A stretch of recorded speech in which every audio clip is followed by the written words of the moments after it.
Women's day special సందర్భంగా ఇవాళ KR TV Aleru మాజీ శాసనసభ్యురాలు గొంగిడి సునీతా మహేందర్ రెడ్డి గారిని ఇంటర్వ్యూ చేయబోతా ఉన్నాం. ఇవాళ మనతో ఉన్నారు. ముందుగా వెల్కమ్ చేద్దాం. ఓడిపోయారన్న బాధ ఉందా? ప్రజలు ఏ తీర్పిస్తే ఆ తీర్పు కట్టుబడి పనిచేయాలనుకున్నాం. ఎందుకు ఓడిపోయింది సునీత అంటే? కారణాలు ఉంటాయి, తప్పకుండా కారణాలు ఉంటాయి. ప్రజలు మార్పు కోరుకోవడం, తర్వాత రేవంత్ రెడ్డి గారి అబద్ధాలు నమ్మడం. మీ వ్యక్తిగతంగా మీరు బిహేవ్ చేసినటువంటి పద్ధతి వల్ల మీకు కొంచెం చెడైంది ఆలేరులా అంటే? ఎలాంటి బిహేవియర్ వల్ల? కొన్ని సందర్భాలలో నిర్లక్ష్యంగా మాట్లాడినటువంటి వైఖరి వల్ల. నిర్లక్ష్యం అనేది నా డిక్షనరీలో ఏముండదు. తెర మీదికి బుడిద భిక్షమయ్య గౌడ్ వస్తూ ఉన్నాడు కదా, మీకు ఏమైనా థ్రెటనింగ్ అయిందా? అక్కడక్కడ కొంచెం అంటే ఆయన లూజ్ టాక్ చేసినట్టుగా తెలిసింది. ఇప్పుడు గెలిచినటువంటి ఎమ్మెల్యే బీర్లా ఐలయ్య, బీర్లా ఐలయ్య మహేందర్ రెడ్డి క్లోజ్ ఫ్రెండ్సా?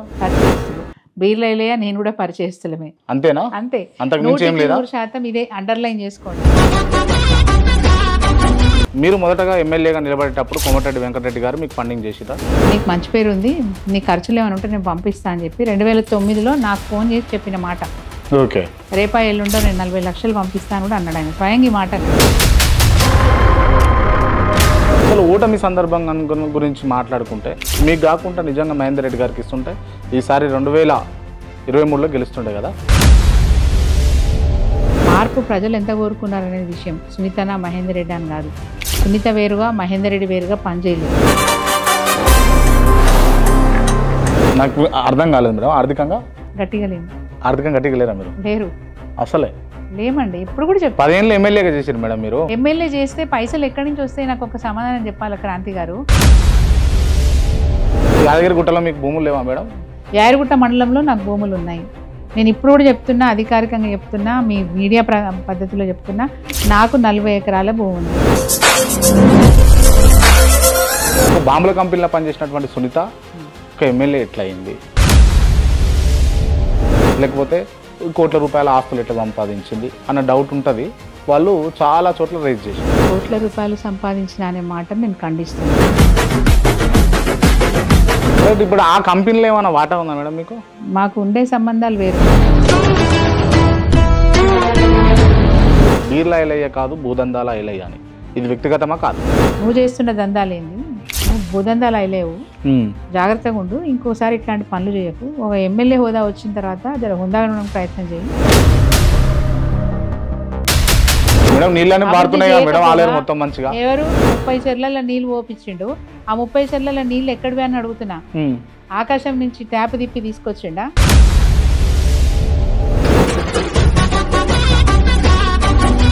మీరు చూపించినటువంటి కబ్జా భూమి ఎన్ని ఎకరాలు? పొలంపాక చెప్పినప్పుడు అది 7.5 ఎకరాలు. ఇప్పుడు మొన్న ఆలయంలో చూపించింది 2 ఎకరాలు.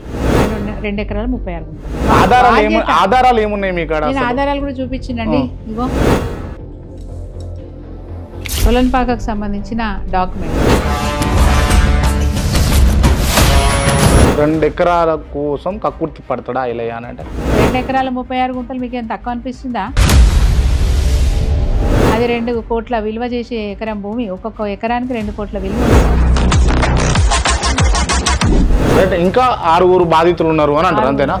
పేర్లు చెప్పగాని ఒక మాజీ ఎమ్మెల్సీ గారు కూడా నాకు ఫోన్ చేశారు. ఆయన అన్న మాట ఏంటంటే, వీడు దుర్మార్గుడమ్మా, నేను నీ వీడియో చూసినాను, ఇట్లా ధైర్యంగా మాట్లాడేటోళ్ళు ఉంటేనే వీని ఆగడాలు ఆగుతాయి.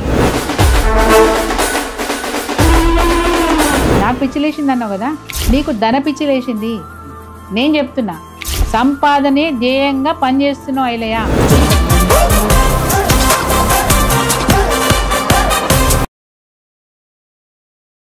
నమస్తే, వెల్కమ్ టు కేఆర్ టీవీ. నేను మీ క్రాంతి.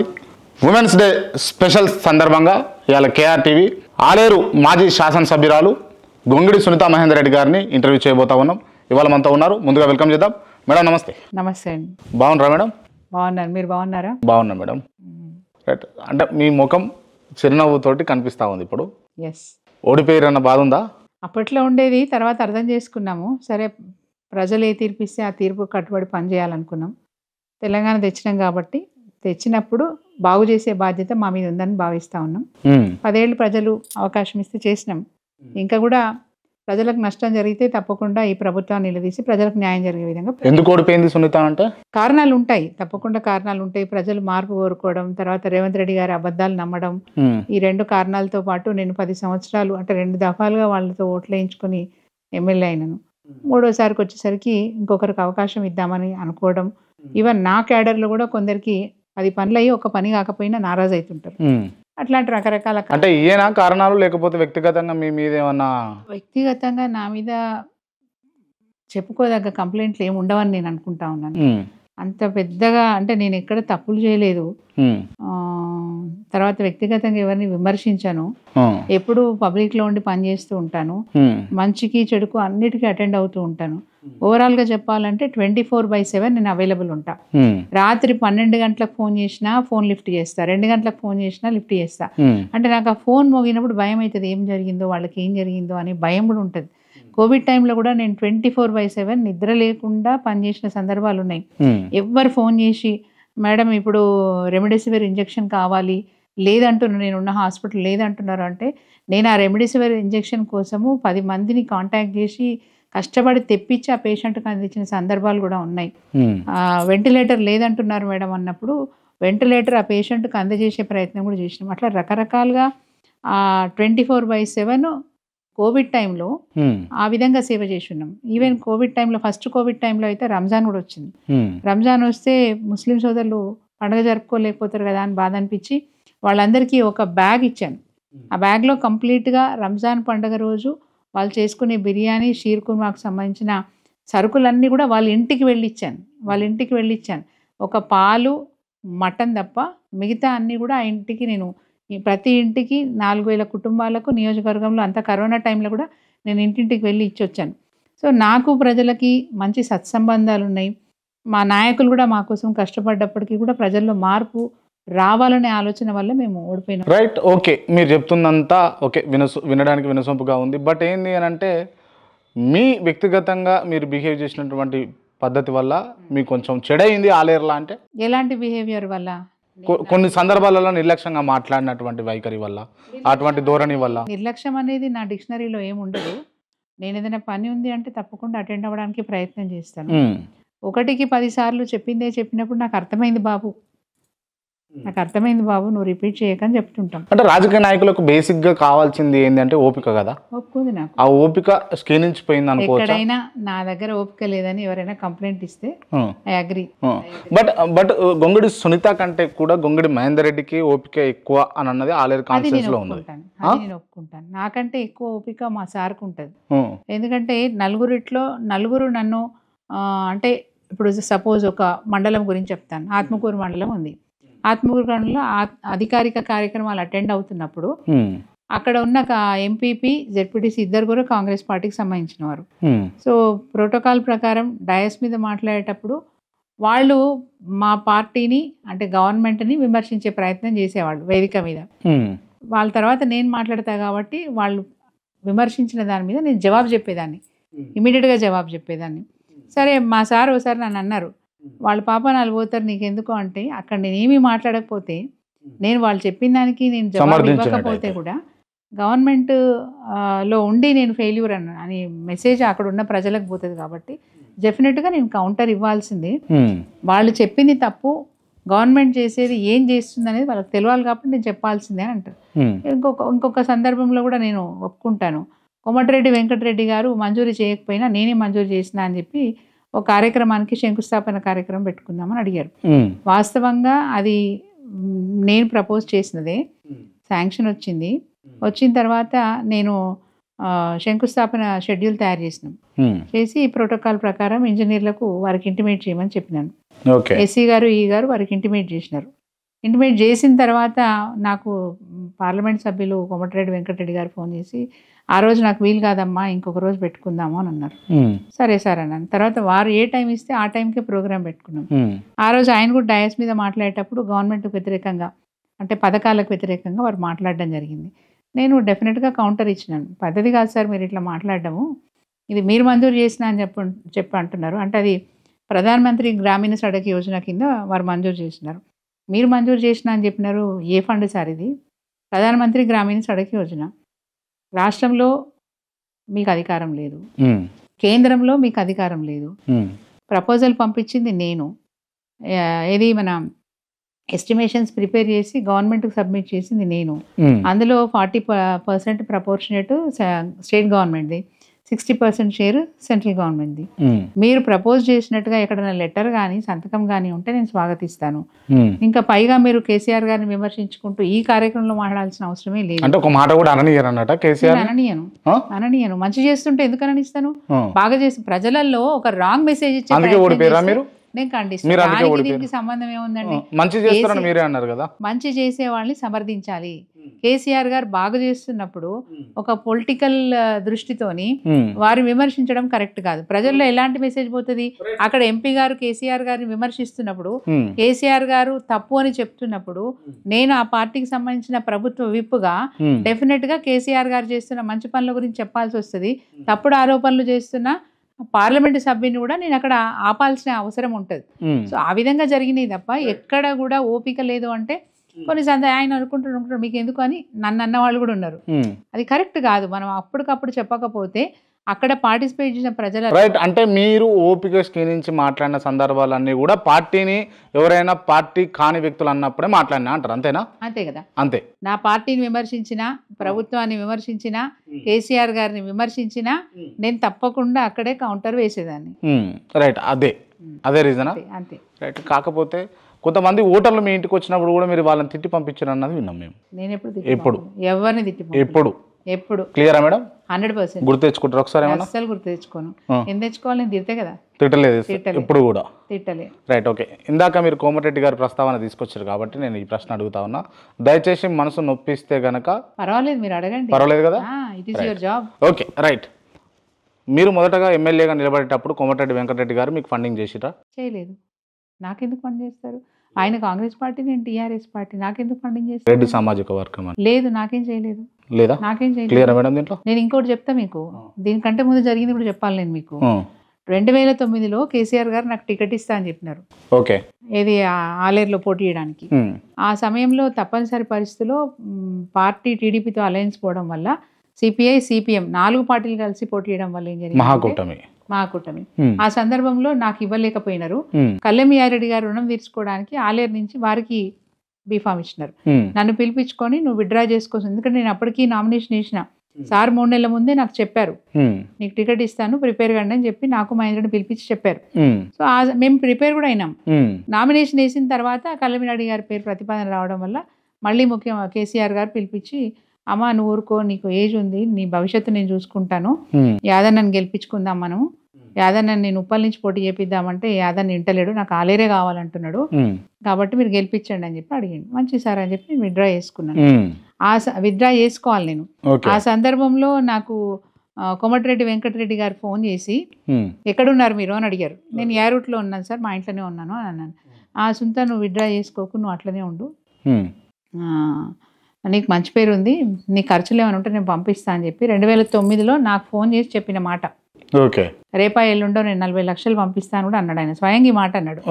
అంటే నేను ఒక పార్టీ కట్టుబడి ఉంటాను సార్, నాకు ఇట్లాంటివి నచ్చవు, సారీ మీరు పెద్ద మనిషి, నేను మీకు ఫోన్ చేస్తే నో అన్నందుకు సారీ, ఇట్లాంటి ప్రయత్నం మళ్ళీ ఎప్పుడు చేయకండి సార్. నేను 100%. మీకు ఎట్లా నమ్మించాలి? దేవుడి మీద ఒట్టేయాలా, లేకపోతే ఎట్లయితే నమ్ముతారు మీరు? మా పిల్లల మీద ఒట్టేయాలా, ఎట్లా నమ్ముతారు మీరు? 100% జరిగింది. నేను బయట డబ్బులు ఇస్తా అంటే మేడం అన్నారు కదా, నేను వద్దని చెప్పినాను, అవసరం లేదు. నేను వెల్లాఫ్ అని చెప్పను, నేను బాగా ఆర్థికంగా గట్టిగా ఉన్నానని చెప్పాను. నేను మొదటి నుంచి మిడిల్ క్లాస్ ఫ్యామిలీ, రేషం గల్ల బతుకున్నది. నేను ఎవరికి తలొగ్గేది లేదు. ఉద్యమం కోసం పనిచేసినాం. మా ఉద్దేశమే తెలంగాణ రాష్ట్రం సాధించడం. తెలంగాణ రాష్ట్ర సాధనలో నా పార్టీ క్యాండిడేట్ ని ఓడించుకునే ప్రయత్నం నేను ఎందుకు చేస్తాను? నాకేం అవసరము? 100% నేను కల్లెమియారెడ్డి గారు గెలిపించడానికి పనిచేయాలనుకున్నప్పుడు వాళ్ళు పెట్టిన ఆశలకి వాళ్ళు ఓడిపోయినారు, వాస్తవంగా ఓడిపోయినారు.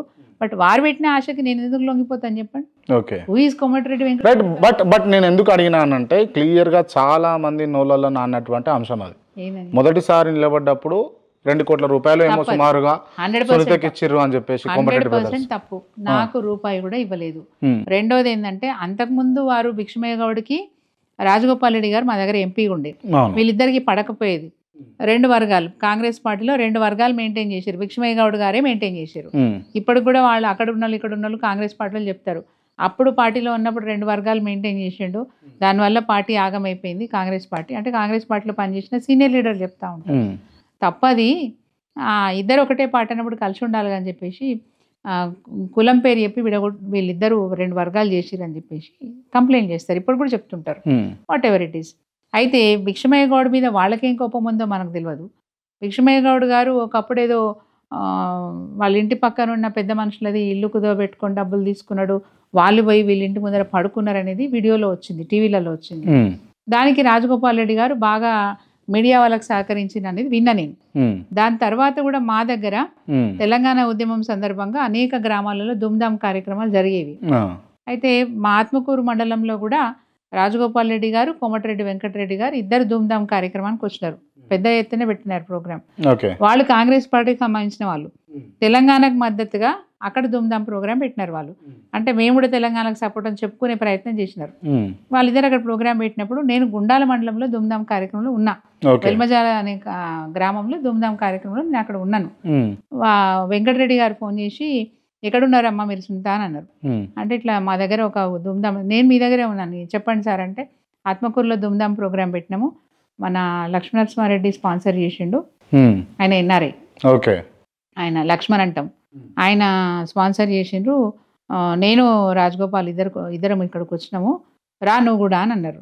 అంటే ఇక్కడ ప్రోగ్రామ్ సార్ అంటే, అది తొందరగా ముగించుకుని తొందరగా రా, నువ్వు వచ్చే వరకు మేము స్టార్ట్ చేయమనే మాట అన్నాడు ఆయన. ఇది నీ ఇలాకా, నేను కాదని మేము చేస్తే బాగుండదు అని అన్నారు. నాకు అది అర్థమైంది, ఎందుకంటే భిక్షమయ్య గౌడ్ మీద కోపంతో వీళ్ళు చేస్తున్న కార్యక్రమం నాకు అర్థమైంది. సరే పెద్ద మనిషి ఫోన్ చేసి పిలిచినప్పుడు పోకపోతే బాగుండదు అని చెప్పేసి నేను వెల్మజాల్లో కార్యక్రమాన్ని కొంచెం తొందరగా ముగించుకుంటే ముందుగా మాట్లాడి బయలుదేరిన. అక్కడ పోయిన తర్వాత సరే ప్రోగ్రాంలో పాల్గొన్నారు. అక్కడ స్పష్టంగా అందరికి అర్థమైంది ఏంటంటే భిక్షమయ్య గౌడ్ మీద కోపంతో వీళ్ళు ఒక ప్రోగ్రామ్ ఆర్గనైజ్ చేశారు అనేది అందరికి అర్థమైన విషయం. ఇంత కొడితే నేను ఆ మీటింగ్లో నేను మాట్లాడింది కూడా ఏం లేదు. వాళ్ళే ఇద్దరు మాట్లాడుకున్నారు, కార్యక్రమం ముగించుకున్నారు, వెళ్ళిపోయినారు. అంటే నామమాత్రంగా టీఆర్ఎస్ పార్టీలో తిరుగుతూ ఉద్యమంలో ఉన్న నాయకురాల్ని పిలవకపోతే తప్పవుతుందని చెప్పి నామమాత్రంగా నన్ను అక్కడికి పిలిపించుకున్నారు. బీజేపీ పార్టీ వాళ్ళు పాల్గొన్నారు ఆ రోజు. నామమాత్రంగా మమ్మల్ని పిలిచినది నాకు అర్థమైంది. ఓకే, ఇవన్నీ అంశాలు బాగానే ఉన్నాయి. ఇప్పుడు తెర మీదకి బుడిద భిక్షమయ్య గౌడ్ వస్తా ఉన్నాడు కదా, మీకు ఏమైనా థ్రెటనింగ్ అయిందా? థ్రెటనింగ్ ఏం లేదు. అక్కడక్కడ కొంచెం అంటే ఆయన లూజ్ స్టాక్ చేసినట్టుగా తెలిసింది, నాకు ఇన్ఛార్జ్ ఇస్తారని చెప్పుకున్నట్టు తెలిసింది. ఇక అది గాడ్ నోస్. ఆయన చెప్పింది కేటీఆర్ తోటి చాలా సాన్నిహిత్యంగా భిక్షమయ్య గౌడ్ తిరుగుతా ఉన్నాడు. తప్పేం లేదు కదా, మా పార్టీ వర్కింగ్ ప్రెసిడెంట్ ఆయన, కేటీఆర్ గారు మా పార్టీ వర్కింగ్ ప్రెసిడెంట్. ఎప్పుడైతే భిక్షమయ్య గౌడ్ గారు మా పార్టీలో వచ్చి చేరినారో వారు వెళ్ళి కలుస్తుంటారు, వస్తుంటారు, వేరే ఏమున్నది.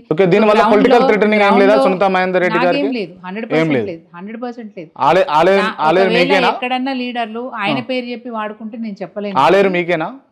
100% నాకే డౌట్ ఏముంది అందులో, కానీ కొంచెం డౌట్ఫుల్ గా అనిపిస్తా ఉంది భిక్షమయ్య గౌడ్ ఎంట్రీ తోటి. నాకైతే డౌట్ లేదు. 2009 నుంచి 14 వరకు నేను కాన్స్టిట్యున్సీ ఇన్ఛార్జ్, 2014లో నేను ఎమ్మెల్యే, 2018లో ఎమ్మెల్యే, 2014లో నేను భిక్షమయ్య గౌడ్ని నేను ఓడించిన క్యాండిడేట్ నేనే. 2018లో కూడా ఆయనే అంటే నేను పోటీ చేసినప్పుడు ఆయన ఓడిపోయిండు. 2 సార్లు ఓడిపోయిన వ్యక్తి నేను, 2 సార్లు గెలిచినాను. సో అట్లాంటి క్యాండిడేట్ ఈరోజు పార్టీలకు రాగానే ఆయనకి ఇన్ఛార్జ్ ఇస్తారని నేను ఎందుకు అపోహపడతాను? Right, okay. ఈ టికెట్ విషయం పక్కన పెడితే కనుక అసలు ఓటమి సందర్భంగా గురించి మాట్లాడుకుంటే, మీకు కాకుండా నిజంగా మహేందర్ రెడ్డి గారికి ఇస్తుంటే ఈసారి 2023లో గెలుస్తుండే కదా. ఉద్దండులు అంటే నేను చెప్తున్నాను, పెద్ద నాయకులు కూడా, మంత్రి మన ఎర్రబెల్లి దయాకర్ రావు గారు కూడా ఓడిపోయినారు. అంటే మార్పు ప్రజలు ఎంత కోరుకున్నారు అనేది విషయం. సునీతనా మహేందర్ రెడ్డి అని కాదు, సునీత వేరుగా మహేందర్ రెడ్డి వేరుగా పనిచేయలేదు. వాస్తవంగా ప్రైవేట్ కార్యక్రమాలు ఏమైనా ఉంటే నాకంటే ఎక్కువ ఆయన పార్టిసిపేట్ చేస్తారు. అంటే పెళ్ళిళ్ళు, ఏమైనా శుభకార్యాలు అట్లాంటివి ఏమైనా ఉన్నప్పుడు నేను రీచ్ కాలేని చోటికి తను వెళ్తూ ఉంటారు. మీరు అఫీషియల్ ప్రోగ్రామ్స్ అటెండ్ అవుతుంటారా? అఫీషియల్ ప్రోగ్రామ్స్ 100% నేనే అటెండ్ అవుతాను. పార్టీ ప్రోగ్రామ్స్ ఏమైనా ఉంటే ఇద్దరం కలిసి అటెండ్ అవుతాం. ఒకవేళ నేను అక్కడ తప్పనిసరిగా వెళ్ళలేని పరిస్థితి ఉన్నప్పుడు తనే చూసుకుంటారు. మొదటి నుంచి కూడా పార్టీలో తను యాక్టివ్గా ఉన్నారు. అండ్ వారు DCCB chairman, TESCAB vice chairman, పిఏసిఎస్లో చైర్మన్గా 7 టర్ములు వరుసగా వారే. సో అంత రాజకీయ అనుభవం ఉన్న వ్యక్తి ఆయన ట్యాకిల్ చేయగలడు, ఏదైనా విషయం వస్తే ట్యాకిల్ చేయగలడు. మా పార్టీలో కూడా ఏమైనా బట్ ఎంత వ్యూహరచన చేసినా కూడా మొన్న ఓడిపోయారు కదా మీరు. మరి వ్యూహరచన ఏముంటుందండి? పని చేసినాం, అభివృద్ధి విషయంలో కాంప్రమైజ్ కాకుండా పనిచేసినాం, 24/7 పనిచేసినాం, పార్టీ నాయకులకు అండగా ఉన్నాం, ఎక్కడ కూడా కాంప్రమైజ్ కాలేదు. మేము ఆర్థికంగా గట్టిగా లేమేమో, ఆర్థికంగా గట్టిగా లేకపోవడం నాకు అర్థం కాలేదు మేడం. ఆర్థికంగా గట్టిగా లేము. ఆర్థికంగా గట్టిగా లేరా మీరు? లేరు, అసలే లేమండి. ఎప్పుడు కూడా చెప్పారు. 10 ఏళ్ళు ఎమ్మెల్యేగా చేశారు మేడం మీరు. ఎమ్మెల్యే చేస్తే పైసలు ఎక్కడి నుంచి వస్తాయి? నాకు ఒక సమాధానం చెప్పాలి క్రాంతి గారు. మీరే కాదు, ఇప్పుడు నా మీద పోటీ చేసి గెలిచిన వ్యక్తి కూడా గదే ప్రచారం చేసుకున్నాడు. నేను 1000 కోట్లు సంపాదించిన అంటాడు. ఎక్కడి నుంచి సంపాదించిన, ఎట్లా వస్తాయో చెప్పాలి. 1500 కోట్లు అని కూడా విన్నా మేడం. 1500 కాదు, 15,000 కోట్లు అనండి. నాకు అడ్రస్ చెప్పండి, ఎట్లా వస్తాయని చెప్పండి. దాని చిరునామా చెప్పాలి కదా. ఎక్కడ సంపాదిస్తే వస్తాయి, ఎట్లా సంపాదిస్తే వస్తాయి, నేను ఎక్కడ అవినీతికి పాల్పడి. యాదగిరిగుట్టలో మీకు భూములు లేవా మేడం? యాదగిరిగుట్ట మండలంలో నాకు భూములు ఉన్నాయి. నేను ఇప్పుడు కూడా చెప్తున్నా, అధికారికంగా చెప్తున్నా, మీ మీడియా పద్ధతిలో చెప్తున్నా, నాకు 40 ఎకరాల భూమి ఉంది. అక్కడో 2 ఎకరాలు, అక్కడో 3 ఎకరాలు, ఇక్కడో 4 ఎకరాలు ఉంది. నాకున్న భూమి యొక్క వివరాలు నేను ఎలక్షన్లో నామినేషన్ వేసినప్పుడు నా అఫిడవిట్లో బాజాబ్తా చూపించిన. నాకు బినామీ భూములు లేవు. మా ఫోర్ ఫాదర్స్ నుంచి వచ్చింది కొంత అమ్ముకున్నాము, కొంత ఉన్నది. అయినప్పటికీ నా భర్త చేసేది రియల్ ఎస్టేట్ వ్యాపారం కాబట్టి కొనుగోలు చేసిన భూములు అక్కడక్కడ బిట్లుగా ఉన్నాయి చెప్పాలా. రెండవది ఏంటంటే, మేము ఫార్మింగ్ కూడా చేస్తాం. మా వారికి డైరీ ఫామ్ ఉంది. సో డైరీ ఫామ్లో భాగంగా ఒక 15 ఎకరాల భూమి ధర్మారెడ్డిగూడెంలో ఉంది. దాని పక్కన ఇంకా కొంత భూమి తర్వాత కొనుక్కున్నాం. వాస్తవంగా మాకున్న ఆస్తులు చెప్పుకోవడానికి భయం ఏముంది? కానీ అక్రమంగా 10 ఏళ్లలో ఆస్తులు సంపాదించలేదు లేదా? రూపాయి కూడా సంపాదించలేదు. ఇల్లీగల్ గా నేను రూపాయి కూడా సంపాదించలేదు. దేనికైనా ఛాలెంజ్. మేడం 10 ఏళ్ళు ఎమ్మెల్యే ఉన్నటువంటి వ్యక్తి మీరు. అంటే మినీ తిరుపతిగా పిలిచేటటువంటి పేరు కోసం పనిచేసిన, ఆ ప్రాంతం బాగుపడాలని పనిచేసిన, ఆ ప్రాంతంలో ఉన్న కష్టాలని 2001 నుంచి చూసినా కాబట్టి ఆ కష్టాలు తీరాలనే తాపత్రయంతో పనిచేసిన. రెండోది, నాకు కేసీఆర్ గారి ప్రసంగాలు నన్ను బాగా ప్రభావితం చేసినాయి. తెలంగాణ బాగు చేసుకోవాలనేది ఆయన లక్ష్యం. ఆయన వారసురాలుగా తప్పకుండా తెలంగాణ బాగుపడాలి, ఆలేరు బాగుపడాలని కంకణం కట్టుకొని మరీ పనిచేసిన. ఆ క్రమంలో నేను ఎక్కడ కూడా ఎవరి దగ్గర కూడా అవినీతికి నేను తలొగ్గలే. 1 రూపాయి కూడా అవినీతిగా సంపాదించలేదు. నేను బాజాప్తా చెప్తున్నా. నాకు వచ్చే జీతం దాతల్ని వెతుక్కొని దాతల ద్వారా అనేక కార్యక్రమాలు చేసిన. ఒక ఎమ్మెల్యేగానే పనిచేయలే. ఎమ్మెల్యేగా గవర్నమెంట్ నుంచి వచ్చే డబ్బులతోనే చేయాలా, ఆ నిధులతోనే పనిచేయాలా. బియాండ్ దట్ రోటరీ క్లబ్ వాళ్ళ సహకారం తీసుకొని గ్రామాలల్లో భగీరథ రాకముందు ఎక్కడెక్కడ ఫిల్టర్ అవసరమైతే ఫిల్టర్లు పెట్టించినాను. పిల్లలు ఎస్ఎస్సి పాస్ అయిన పిల్లలకి ఓరియంటేషన్ క్లాసెస్ నేనే కండక్ట్ చేస్తుంటే వాళ్ళకి కావాల్సిన క్యారియర్ గైడెన్స్ ఇచ్చినాను, వాళ్ళకి కావాల్సిన క్యారియర్ ఆప్షన్స్ ఇచ్చినాను. పర్సనాలిటీ డెవలప్మెంట్ క్లాసెస్ నేనే మండల వారీగా పెట్టి పిల్లల్ని ఎడ్యుకేట్ చేసి మోటివేట్ చేసే ప్రయత్నం చేసినాను. 2 స్టూడెంట్స్ నేను చదివిస్తున్నాను. ఒకరు ఇంజనీరింగ్ అయిపోయింది, ఇంకో అమ్మాయి ఇప్పుడు B pharmacy final year. Okay, fine madam, ఇదంతా బాగుంది. డయాలసిస్ సెంటర్ పెట్టించినాను. యంగ్ ఇండియా అనే ఒక ఎన్జిఓ ఆర్గనైజేషన్ని కాంటాక్ట్ చేసి వాళ్ళ ద్వారా మూటకొండూరు అనే ఊర్లో పిహెచ్సిలో 30 బెడెడ్ హాస్పిటల్ కట్టించి విత్ ఆల్ ఫర్నిషింగ్ నేను అక్కడ గవర్నమెంట్కి హ్యాండ్ ఓవర్ చేయడం జరిగింది. అంటే ఒక బాధ్యతగా పనిచేసినాం. ఆ విధంగా పనిచేస్తున్న క్రమంలో అవినీతికి తావు ఎక్కడ ఉంటుందండి? ఒక తపనతో పనిచేసినాం. ఉన్నా పోయినా సునీత పేరు శాశ్వతంగా ఉండాలని ప్రయత్నం చేసినాం. సునీత మహేందర్ రెడ్డి నాకంటే పూర్వం 11 ఏళ్ల నుంచి ఆయన రాజకీయాల్లో ఉన్నారు. మచ్చ లేకుండా బతికినాడు. ఆయన గౌరవం పెంచడానికి ప్రయత్నం చేసిన. కొత్తలో ఎంపీపీగా ఉన్నప్పుడు ఇష్టం లేకుండా రాజకీయాల్లోకి వచ్చిన తర్వాత నాకు పరిస్థితులు అర్థం చేసుకొని ఆయనకి గౌరవం తగ్గకూడదు, మంచి పేరు ఉంది, ఆ పేరును తగ్గించకూడదు అని చెప్పి తాపత్రయపడ్డా. ఆ తర్వాత క్రమంలో కేసీఆర్ గారి ప్రసంగాలు ప్రభావితమై ఏ పార్టీలో పనిచేసినా గవే పదవులు, గవే కొట్లాటలు, గవే పంచాయతీలు. అదే ఒక ఉద్యమ పార్టీలో పనిచేస్తే ఒక తృప్తి ఉంటుందనే ఆలోచనతో నేను కొనసాగిన. Right, okay madam. కొంతమంది విమర్శకులు అనుకుంటారా, లేకపోతే ప్రతిపక్ష మీకున్నటువంటి అపోజిషన్ అనుకుంటారా, వాట్ ఎవర్ ఏమన్నా కానీ, ఒక బాంబుల కంపెనీలో పనిచేసినటువంటి సునీత ఒక ఎమ్మెల్యే ఎట్లా అయింది, లేకపోతే కోట్ల రూపాయల ఆస్తులు ఎట్లా సంపాదించింది అన్న డౌట్ ఉంటుంది. వాళ్ళు చాలా చోట్ల రైజ్ చేసారు. ఏం చెప్తారు మీరు దీనికి? కోట్ల రూపాయలు సంపాదించిన అనే మాటను నేను ఖండిస్తున్నా. నంబర్ 1. నంబర్ 2, బాంబుల కంపెనీ కంటే కూడా ముందు నా వ్యక్తిగత విషయాలు చెప్పాలంటే నేను 18 ఏళ్ళకే జాబ్ చేసిన. నా మొదటి జీతం 600 రూపాయలు మా ఇంట్లో. నెలకి 600 రూపాయలు. మా ఇంట్లో అంటే మా అమ్మ వాళ్ళ ఇంట్లో ఉన్న ఆర్థిక పరిస్థితులు కొంచెం ఇబ్బందులుగా ఉన్నప్పుడు నేనే ఇంట్లో పెద్దదాన్ని, నేను మా తమ్ముడు ఇద్దరమే. సో అప్పుడు నేను ఏదైనా పని చేస్తే ఇంట్లో నా వల్ల ఏమైనా కొంచెమన్నా మేము భారం కాకుండా ఉంటామనే ఉద్దేశంతో నేను నా పాలిటెక్నిక్ కోర్స్ అయిపోగానే బిడిఎల్లో అప్రెంటిస్షిప్ చేసినాను. ఆ వెంటనే నేను జాబ్లో జాయిన్ అయ్యాను. 600 రూపాయలు నా మొదటి జీతం. అట్లా క్రమక్రమంగా నా జీతం పెరుగుతూ నేను కంపెనీలు మారుతూ పనిచేస్తూ వచ్చినాను. ఇండియన్ ఎయిర్లైన్స్లో కూడా పనిచేసినాను. ఇండియన్ ఎయిర్లైన్స్లో ఫైనాన్స్ మేనేజర్ దగ్గర పిఏగా పనిచేసినాను. దాని తర్వాత సరే మా సార్కి ఎలక్షన్స్ ఉండి ఎక్కువ బిజీ అయిపోయినారు. ఏది ఊర్లో నాకు కష్టమవుతుంది రావడం పోవడం, ఆయనకు కష్టమవుతుంది, నేను పోయి రావడం కష్టమవుతుందని చెప్పి మా పాప అప్పటికే రెండు సంవత్సరాలు ఉంది, లాభం లేదని ఊరికి షిఫ్ట్ అయిపోయిన తర్వాత ఖాళీగా ఉండలేకపోయినా. 18 ఏళ్ళ నుంచి చేసేదాన్ని. ఊర్లో ఖాళీగా ఉండలేక అక్కడే ప్రీమియర్ ఎక్స్ప్లోయిస్ అని ఒక కంపెనీ ఉంది, వాళ్ళు రిక్రూట్మెంట్కి నోటిఫికేషన్ ఇచ్చారు. నేను అప్లై చేసుకున్నా, నాకు ఉద్యోగం వచ్చింది. ఆ కంపెనీలో జాబ్ చేసినాను. రైట్. ఇప్పుడు ఆ కంపెనీలో ఏమైనా వాటా ఉందా మేడం మీకు? కంపెనీలో ఉద్యోగస్తురాలకి వాటా ఎట్లుంటా ఇప్పుడు సిల్లీ క్వశ్చన్ అంటే ఇప్పుడు మేడం లేదు, నాకెందుకు ఉంటుంది వాటా? నాకెందుకు ఉంటుంది వాటా? అసలు నేను ఆ కంపెనీకి టచ్ మీ నాట్ అన్నట్టే ఉంటా నేను. ఓకే. ఎందుకట్లా? ఎక్స్ప్లోయిస్ కంపెనీ మా వారు అందులో ఏది union president, working union president మా వారు అందులో. మాకు ఉండే సంబంధాలు వేరు, మేనేజ్మెంట్కి మాకు ఎప్పుడు డిషమే ఉంటుంది. కార్మికులకు న్యాయం జరగాలనే విషయంలో మేము ఎప్పుడు కొట్లాడుతూనే ఉంటాం. అట్లాంటప్పుడు నాకు అందులో వాటా ఉండడం ఏందండి? అంటే ఎమ్మెల్యే అయ్యారు, మీ పరిధిలోనే ఉంటుంది. మా పరిధిలో ఉన్నప్పటికీ కూడా మేము హుందాగానే నడుచుకున్నాం. అంటే ఉన్న చుట్టుపక్కల ఉన్న ఫ్యాక్టరీల నుంచి లేకపోతే మామూలు తీసుకోవడం కానీ లేకపోతే వాళ్ళు ఇచ్చేటటువంటి కమిషన్లు కానీ ఇటువంటి ఎవరంటే సరే మనం అంటే పడనోళ్ళు రకరకాలుగా చెప్తుండొచ్చు, కానీ మేము అక్కడ కంపెనీలు వస్తే ఉద్యోగాలు దొరుకుతాయని ఆశపడ్డ మాట వాస్తవమే అయినా మీకు ఇంకొక డీటెయిల్స్ కూడా చెప్పాలి. నేను పక్కన ఒక ఫార్మా కంపెనీ పెడుతున్నప్పుడు మా ఊరికి రామాజ్పేట పక్కనున్న గ్రామానికి మధ్యలో రామాజ్పేట రెవెన్యూ కిందనే వస్తుంది కంపెనీ, ఫార్మాస్యూటికల్ కంపెనీ పెడుతున్నారు. పబ్లిక్ హియరింగ్ పెడితే నేను వ్యతిరేకించాను. పొల్యూషన్ వస్తుంది, మా ఊర్లు దెబ్బతింటాయి, పెట్టకూడదని చెప్పి నేను పబ్లిక్ హియరింగ్లో డయాస్ మీద మాట్లాడాను.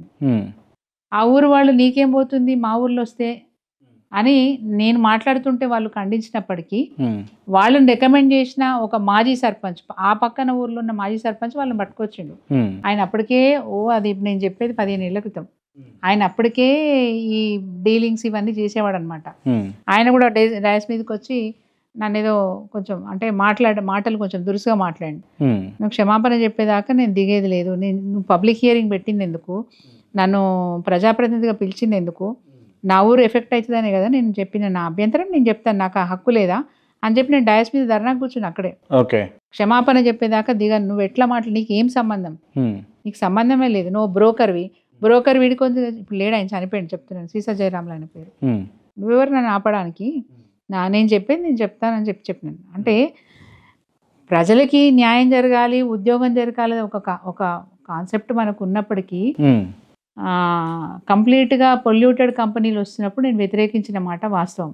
తర్వాత అక్కడికి వచ్చిన పొల్యూషన్ కంట్రోల్ బోర్డు వాళ్ళు కానీ మిగతా అధికారులు కానీ దీనికి ఏదైనా సొల్యూషన్ చూడాలి కదా అన్నప్పుడు నేను చెప్పిన, నాకున్న నాలెడ్జ్ని అప్పటికే కంపెనీస్లో జాబ్ చేసినా కాబట్టి చెప్పినాను, డెఫినెట్గా మీరు ఎఫ్లూయెంట్ ట్రీట్మెంట్ ప్లాంట్ పెడితే, ఈటీపీ పెడితే మాకు అభ్యంతరం లేదు, మీరు ఈటీపీ పెట్టనట్లయితే మీరు కంపెనీ పెట్టొద్దని చెప్పి చాలా క్లియర్గా రికార్డ్ చేయించిన, నా స్టేట్మెంట్ మీరు రికార్డ్ చేయండి అని చెప్పి రికార్డ్ చేయించిన. అంటే మీరు ఎటువంటి కమిషన్లు కానీ ఇవి కానీ చేయలేదు అని అంటారు, అంతేనా?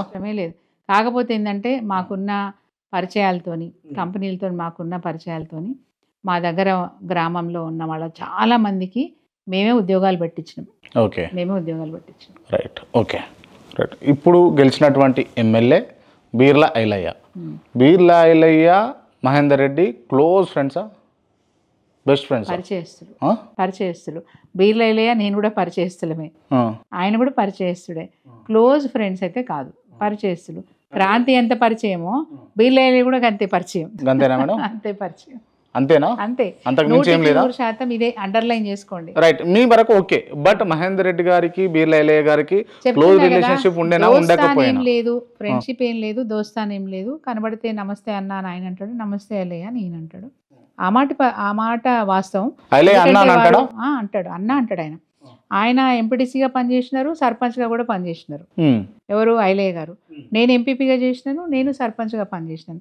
ఇద్దరం ఒకటే మండలానికి సంబంధించిన వాళ్ళం కాబట్టి అడపదడప మీటింగ్లలో కలిసేది, శుభకార్యాల్లో కలిసేది, అడపదడప కలుస్తూనే ఉంటాం కదా.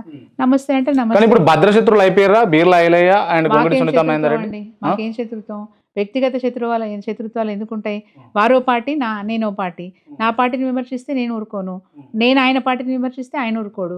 సహజంగా జరిగేటియే కదా రాజకీయాల్లో. ఇప్పుడు అంటే సరే, వ్యక్తిగతంగా పార్టీ పరంగా పోతే ఓకే. మీరు మీ పార్టీ మంచిగా చేస్తలేదు, మీరు అధికారంలోకి తెచ్చుకున్నారు, నువ్వు కాంగ్రెస్ పార్టీ ఎమ్మెల్యే ఉన్నావు, ఆలయ నియోజకవర్గాన్ని చేస్తలేవు అంటే కొట్లాడితే ఓకే, మేము కూడా భద్రశత్రువులు అనకపోతుండే. బట్ మీరు మొన్న తెలంగాణ భవన్లో ఒక మీటింగ్ పెట్టారు. అంతకుముందుకు అదే తెలంగాణ భవన్ వేదికగా మీరు ఒక ప్రెస్ మీట్ ఇచ్చారు. ఏమని అనంటే బీర్లా ఎల్లయ్య కాదు, భూదందాల ఎల్లయ్య అని. ఇది వ్యక్తిగతమా కాదా? ఎట్లా వ్యక్తిగతం అవుతుంది? ఇంకెవ్వరు కూడా బీర్లా ఎల్లయ్య చేసే పనుల వల్ల మోసపోవద్దని అలర్ట్ చేయడానికి పెట్టిన మీటింగ్ అది. అలర్ట్ చేయడానికి పెట్టిన మీటింగ్. ఎందుకంటే బీర్లా ఎల్లయ్య గారు అంతకంటే ముందు, మీరు వ్యక్తిగతం అన్నారు కాబట్టి నేను చెప్తా ఉన్నాను, ఆయన ఎటు పడితే అటు మాట్లాడడం, ఎట్లా పడితే అట్లా మాట్లాడడం, కేటీఆర్ గారిని మాట్లాడడం, హరీష్ రావు గారిని మాట్లాడడం, కవిత గారి మీద మాట్లాడడం, కేసీఆర్ స్థాయికి మించిన మాటలు మాట్లాడుతున్నప్పుడు ఆయన ఎమ్మెల్యే కేసీఆర్ని ఎట్లా మాట్లాడతాడు? ఆయన జాతి పిత, తెలంగాణ రాష్ట్రాన్ని తెచ్చిన జాతి పిత. మా దేవుడు ఒక మాట అంటే మేము డెఫినెట్ గా కౌంటర్ ఇస్తాం కదా, కౌంటర్ ఇస్తాం. రెండోది, ఆయన కేటీఆర్ గారి మీద ఆరోపణలు చేసినారు. అయ్యా, నువ్వు చేసిన ఉద్దారకం ఏందని నేను చూపించినాను. నీకు ఆ స్థాయి లేదు, మాట్లాడే స్థాయి లేదు. నువ్వు కేటీఆర్ సీనియారిటీ మీద నువ్వు చాలా చిన్నోనివి, నువ్వు ఈ మాటలు మాట్లాడటం కరెక్ట్ కాదు. నువ్వు చేసిన తప్పిదాలు బయట పెడితే, ఒక్కొక్కటి బయట పెడితే మరి నువ్వు ఎక్కడ నువ్వు ముఖం పెట్టుకుంటావని నేను మాట్లాడిన మాట వాస్తవం. వ్యక్తిగతం కాదు అది, రాజకీయంగా నా పార్టీలో ఉన్న నాయకుడిని డ్యామేజ్ చేసే ప్రయత్నం చేసినప్పుడు, అంటే లేనిపోని నిందలు వేస్తున్నప్పుడు, నువ్వు నిందలు వేస్తున్నావు కానీ నువ్వు చేసిన తప్పులు ఉన్నాయి, నీ తప్పులు ఒక్కొక్కటి బయట పెడితే తస్మాత్ జాగ్రత్త. ఏంది మేడం అంటే ఏంది, మీ పార్టీలో ఉన్నటువంటి నాయకులను ఒక్కరి మాట ఎవరు అనొద్దా? ఎవరైనా తప్పు చేస్తే నన్నైనా అనొచ్చు, నేను తప్పు చేస్తే నన్నైనా అనొచ్చు, ఎవరు తప్పు చేసినా అనొచ్చు. కానీ తప్పు చేయని దానికి ఏదో పెద్ద రాద్ధాంతం చేసి, దానికి ఏదో మసిబూసి మారడిగా చేసే ప్రయత్నం, నోరు వారేసుకుంటే మాత్రం ఊరుకోరు. నోరు వారేసుకుంటే ఊరుకోను. రేవంత్ రెడ్డి గారు కూడా, ఆయన రేవంత్ రెడ్డి గారు భాష మాట్లాడితే ఆయన హీరో అయిపోయిండు, నేను హీరో అయిపోతా అని ఇంకెవరన్నా ఎమ్మెల్యేలు అనుకుంటే తప్పు. ఆయన నేను నరుకుతా, ముక్కలు వేస్తా, మూసిలో పడేస్తా, మన పేగులు తీసి మెడకేసుకుంటా, తొండలు వదులుతా, ఇట్లాంటి మాటలు ఆయన మాట్లాడితే ఆయన హీరో అని అందరు అనుకుంటున్నారు. ఆయనను ఫాలో అయితే మేము హీరోలం అవుతామో అని వీళ్ళు అనుకుంటున్నారు. ఇట్లాంటి భాష ఎమ్మెల్యేలు, మంత్రులు, ఎమ్మెల్యేలు వీళ్ళు కూడా ఇట్లాంటి భాష మాట్లాడినప్పుడు ప్రతిపక్ష పార్టీలో ఉన్న మేము మరి ఈ రాష్ట్రం యొక్క గౌరవ మర్యాదలు కాపాడాలన్నా, ఇప్పటి వరకు రాష్ట్రం ఒక మంచి స్థాయిలో పైకి వెళ్ళింది. మళ్ళీ వీళ్ళ దుశ్చర్యల వల్ల మళ్ళా రాష్ట్ర కీర్తి దిగజారుతున్నప్పుడు డెఫినెట్ గా దాన్ని కాపాడే విషయంలో కాపాడండి. ఓకే, మీరు చెప్పండి. కానీ కులంపాకాలో కబ్జా జరిగింది, ఆలేరులో కబ్జా జరిగింది, వాళ్ళ డ్రైవర్ల పేరు మీద ఉన్నాయి, వాళ్ళ చుట్టాల పేరు మీద ఉన్నాయి చెప్పడం ఎంతవరకు కరెక్ట్? ఎక్కడైనా అబద్ధం చెప్పానా? ఉన్నదే చెప్పినాను.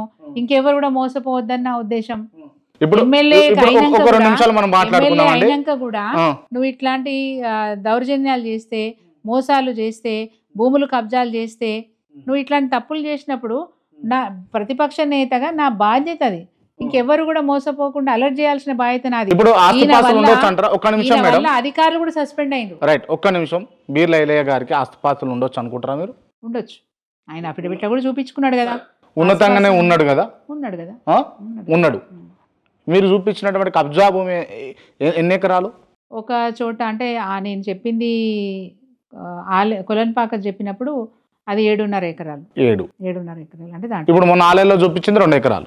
2 ఎకరాలు 36 గుంటలు. 2 ఎకరాలు 36 గుంటలు. ఓవరాల్ గా చూసుకుంటే 10 ఎకరాలు కూడా లేదు.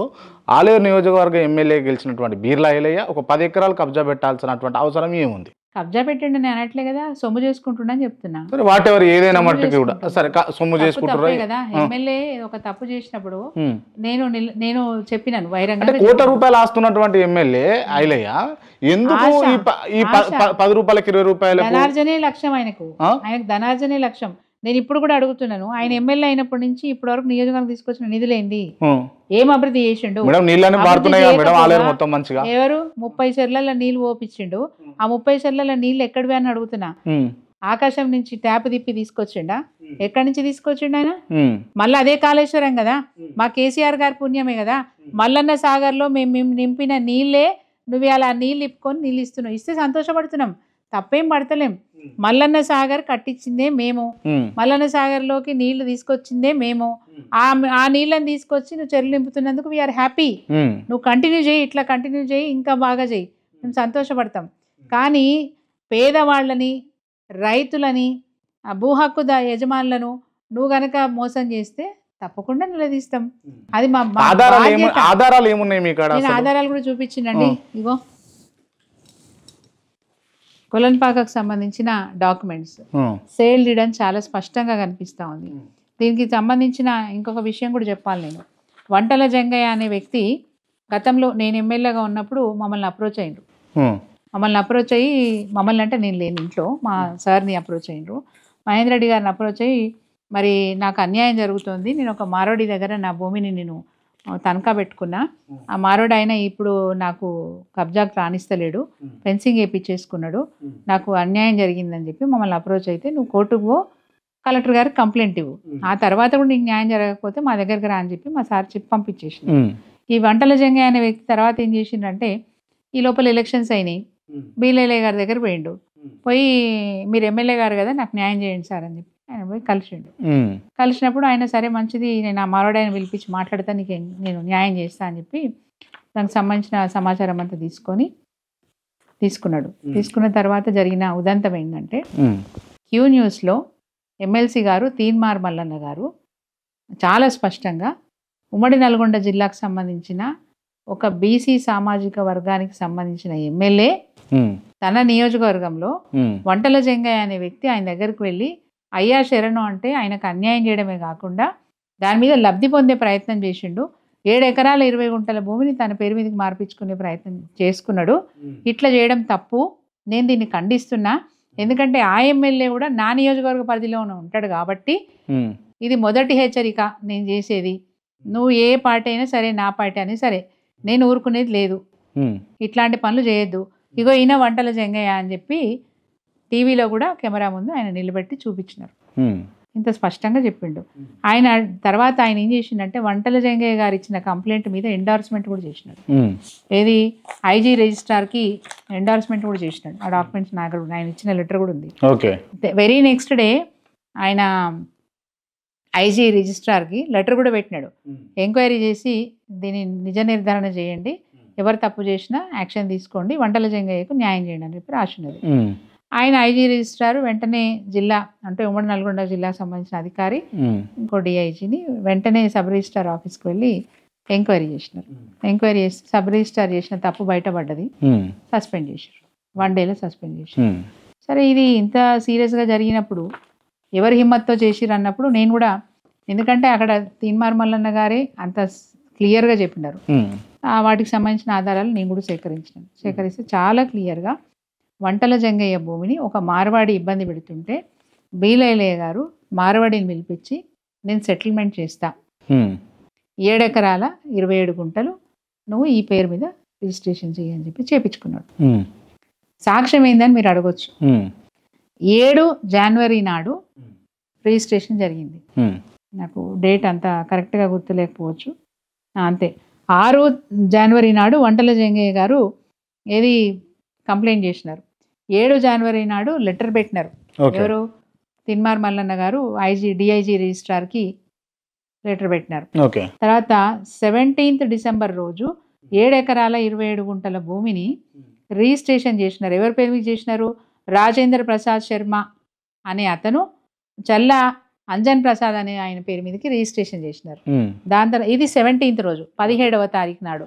19వ తారీఖు నాడు నాలా పర్మిషన్ తీసుకున్నారు. 17కు రిజిస్ట్రేషన్ అయింది, 19కి నాలా పర్మిషన్ వచ్చింది. ఓకే, 19కి నాలా పర్మిషన్ వస్తే 20 తారీఖు, 21వ తారీఖు, 22వ తారీఖు, 22 సెలవు, 23వ తారీఖు, ఈ 3 రోజులు వరుసగా డిసెంబర్లో 20, 21, 23 వరుసగా ఈ చెల్లా అంజన్ ప్రసాద్ పేరు మీద ఉన్న భూమి నుంచి నాలా పర్మిషన్ తీసుకొని 154 మంది పేర్ల మీద ప్లాట్లు రిజిస్ట్రేషన్ చేశారు. ఒక్క మాట క్రాంతి, ఇందులో తేటతెల్లమయ్యేది ఏంటంటే డిటిసిపి లేఅవుట్ పర్మిషన్ లేదు. నాలా అంటే అగ్రికల్చర్ ల్యాండ్ని నాన్ అగ్రికల్చర్ ల్యాండ్గా మీరు పర్మిషన్ తీసుకున్నారు. నాన్ అగ్రికల్చర్ ల్యాండ్గా పర్మిషన్ తీసుకున్న మీరు 17th డిసెంబర్ రోజు రిజిస్ట్రేషన్ అయిపోయిన తర్వాత రాత్రి ఫెన్సింగ్ చేసినారు.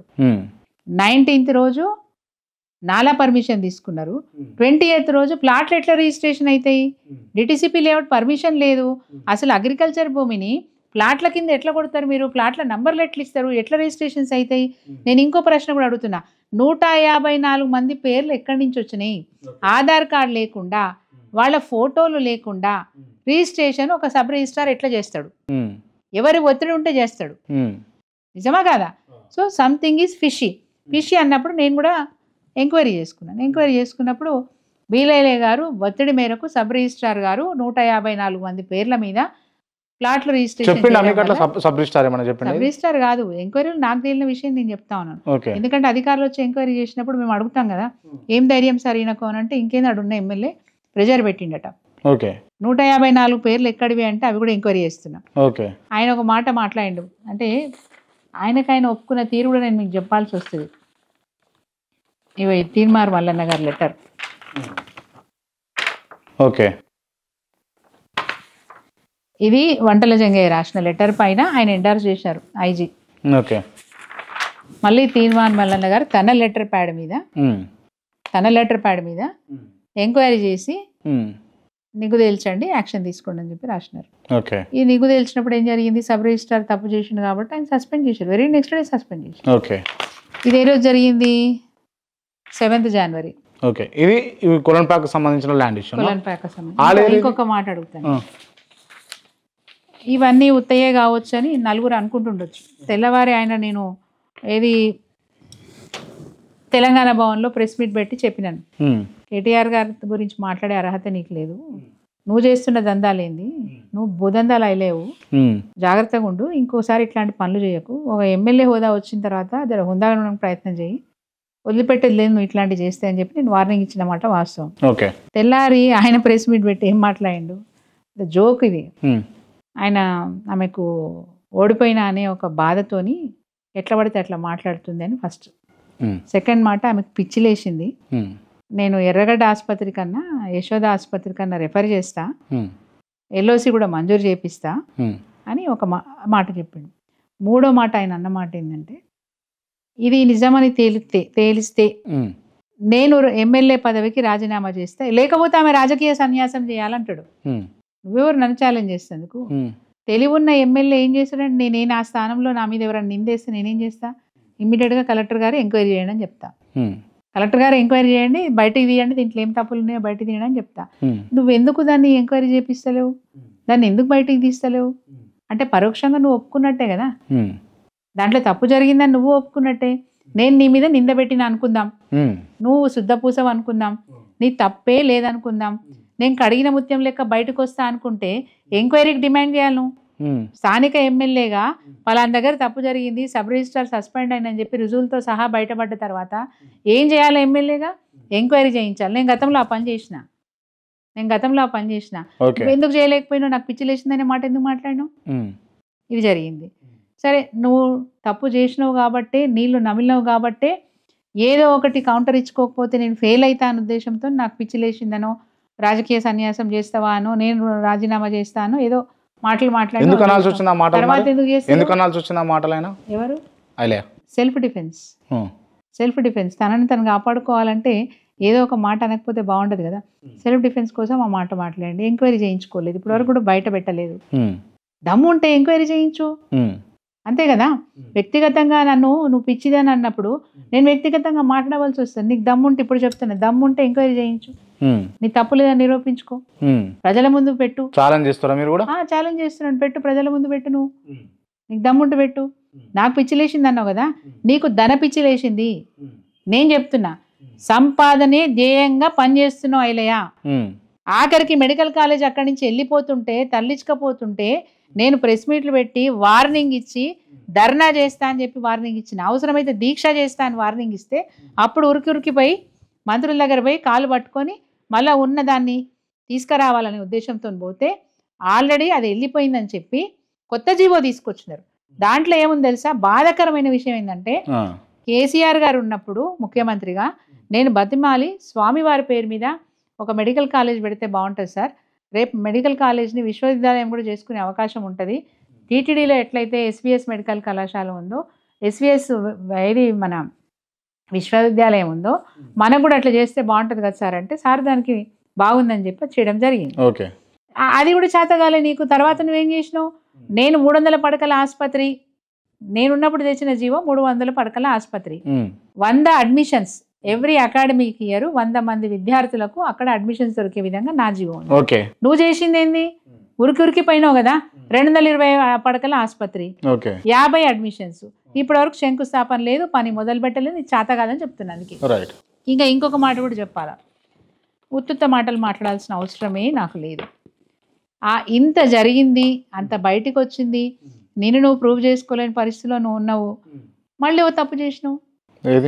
ఆలేరులో గిరిజనుల భూములు, అసైన్డ్ భూములు, సీలింగ్ భూములు, మళ్ళీ నీ స్టాఫ్ పేరు మీదకి పట్టాలు చేయించుకొని మళ్ళీ వాళ్ళ పేరు మీద ఉన్న పట్టాలని నీ బంధువుల పేరు మీద కాదు మేడం. ఆయన ఎమ్మెల్యేగా ఉన్నాడు, ఎమ్మెల్యేగా ఉన్నటువంటి వ్యక్తి తన డ్రైవర్ పేరు మీద ఎట్లా చేస్తాడని చెప్పేసి మీరు అనుకుంటారు? అసలు బినామీ పేర్ల మీద ఎందుకు పెట్టుకోరు అంటే పెట్టుకుంటారు కదా, బినామీ పేర్ల మీద పెట్టుకుంటారు. ఇలాంటి వాళ్ళు తీస్తారు కదా. నేను ఒక మాట అడుగుతాను, ఆయన పేరు మీద ఉందా లేదా, ఆయనకు సంబంధం ఉందా లేదా అనేది పక్క పెడదాం. అసైన్డ్ భూమిని కొనకూడదు, అమ్మకూడదు అనేది అయితే పాయింటే కదా. అవును, ఇప్పుడు నేను బయట పెట్టినా, నీ డ్రైవర్ కొన్నాడు, నీ పిఏ కొన్నాడు, మళ్ళీ నీ డ్రైవర్ నీ పిఏ ఇద్దరు కలిసి 2 ఎకరాల 36 గుంటలు మళ్ళీ నీ బంధువులకే అమ్మిండ్రు అని చెప్పి నేను బయట పెట్టినా.